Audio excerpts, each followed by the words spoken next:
अक्टूबर के दौरान देश में निर्यात में गिरावट देखने को मिली है और पिछले 19 महीने में ऐसा पहली बार हुआ है जब मासिक निर्यात घटा हो।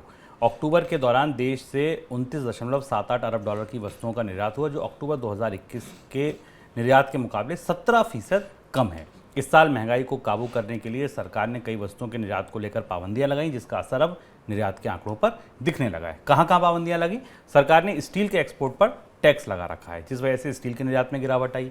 इसकी वजह से कुल निर्यात पर भी असर पड़ा। इसके अलावा सरकार ने गेहूं एक्सपोर्ट पर प्रतिबंध लगा रखा है और चावल एक्सपोर्ट पर भी कुछ पाबंदियां हैं। इस वजह से गेहूं और चावल के निर्यात पर भी मार पड़ी है। इन सब के अलावा वैश्विक स्तर पर आर्थिक सुस्ती की वजह से मांग घटी है, जो भारत के एक्सपोर्ट पर असर डाल रही है। सर, पहली बार 19 महीने में ऐसा हुआ कि मासिक आधार पर निर्यात टूटे, यानी कि उनकी जो ग्रोथ थी वो जीरो के भी नीचे चली गई। क्या कारण है इसके? ये बड़ा घटनाक्रम है और मुझे लगता है कि भारत की अर्थव्यवस्था की दृष्टि से निर्यात का में ये कॉन्ट्रैक्शन या गिरावट, इसे काफ़ी गंभीरता से लिया जाना चाहिए, क्योंकि इसके बड़े के बहुआयामी असर होंगे। इसका एक असर हम कल डिस्कस कर चुके हैं कि भारत का व्यापार घाटा बढ़ रहा है, पर एनीवेज भारत का व्यापार घाटा हमेशा रहता है, क्योंकि भारत निर्यात कम करता है और आयात ज़्यादा करता है। लेकिन भारत के व्यापार घाटे में रिकॉर्ड बढ़ोतरी हुई है, उसका असर हमें रुपये पर दिखाई दिया है। पर जब हम इस आंकड़े को, जो कल सरकार ने निर्यात का आंकड़ा जारी किया, उसे हम भीतर से कर देखते हैं तो हमें दिखाई देता है कि सारे सेक्टर्स में शुरू अक्रॉस द बोर्ड कोई ऐसा सेक्टर नहीं है जिसमें निर्यात की ग्रोथ रह गई हो। यह बड़ी चिंता की बात है। चाहे आप सब भारत के पुराने ट्रेडिशनल सेक्टर्स को देख लें, जेम्स एंड ज्वेलरी देख लें या इंजीनियरिंग देख लें, इनमें भी गिरावट है। पेट्रोलियम प्रोडक्ट्स में भी गिरावट है, रेडीमेड गारमेंट्स में भी गिरावट है, टेक्सटाइल में भी गिरावट है, केमिकल्स में, फार्मा तक में गिरावट है। फार्मा तक के निर्यात में गिरावट दिखाई दी। मैरीन प्रोडक्ट्स, लेदर, ये सारे सेक्टर निगेटिव ग्रोथ में चले गए। ऐसा अचानक भारतीय निर्यात को क्या हो गया? ऐसा लगता है जैसे कि भारतीय निर्यात दुनिया में आ रही मंदी की चपेट में सबसे बुरी तरह से आए हैं। और तब और ये पैराडॉक्सिकल और विसंगतिपूर्ण लगता है जब भारतीय करेंसी इतनी ज़्यादा डिवैल्यू हो चुकी है कि उससे निर्यात को और ज़्यादा ताकत मिलनी चाहिए। तो ये क्रॉस द बोर्ड सारे बास्केट से क्या डिमांड टूट गई है और भारत के निर्यात बिल्कुल बाजारों में उनके लिए मांग नहीं बची है, उनकी ग्रोथ नहीं दिखाई दे रही। ये एक महत्वपूर्ण बात है। दूसरा, इस आंकड़े को और भीतर से हम देखें तो हमें इसकी एक और वजह समझ में आती है। जितने भारत के प्रमुख बाजार हैं जिनको भारत से निर्यात होता है, उन सारे बाजारों को शुभम निर्यात में गिरावट आई है। अमेरिका करीब करीब 11% एक्सपोर्ट सितंबर अक्टूबर में गिरा है। यूएई, जहां से अभी हमने ट्रेड डील की, करीब 2% एक्सपोर्ट गिरा है। चाइना को तो 45% एक्सपोर्ट में कमी आई। चाइना से इंपोर्ट बहुत तेजी से बढ़ा है, लेकिन भारत का निर्यात चीन को करीब 45-46% गिरा है।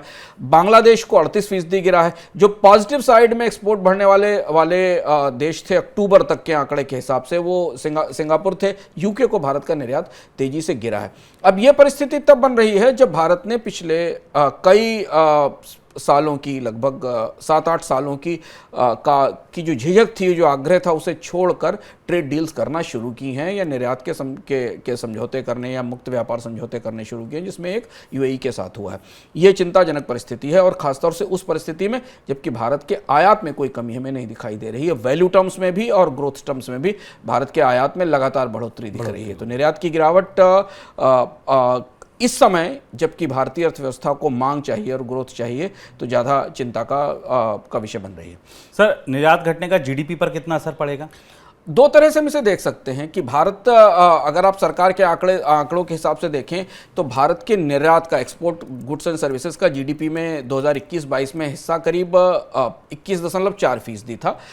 2020-21 में 18.7% था। लगभग 20% के आसपास भारत के सकल घरेलू उत्पादन में गुड्स और सर्विसेज की हिस्सेदारी होती है, उसके बराबर होते हैं। प्रत्यक्ष रूप से ये उत्पादन जीडीपी में की गिरावट पर असर करेगा। पर इसके साथ दूसरी एक और महत्वपूर्ण बात है कि भारत में निर्यात रोजगारों का बड़ा स्रोत है।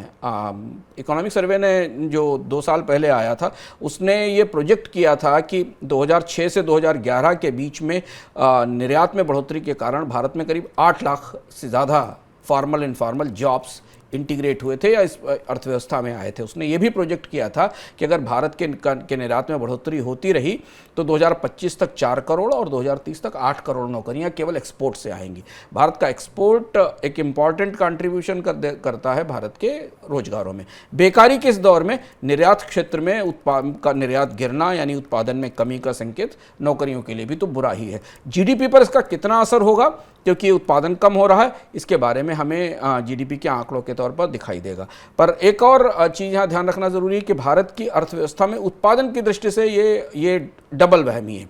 जब डोमेस्टिक मांग भी गिर रही है, कंपनियों के पास घरेलू मांग नहीं है, उन्हें हमें उनके वॉल्यूम्स गिरते दिखाई दे रहे हैं। अभी हमने कंपनियों के मुनाफों में गिरावट पर बात की, और उसी दौरान निर्यात के आंकड़े भी उत्पादन और मांग में गिरावट बता रहे हैं।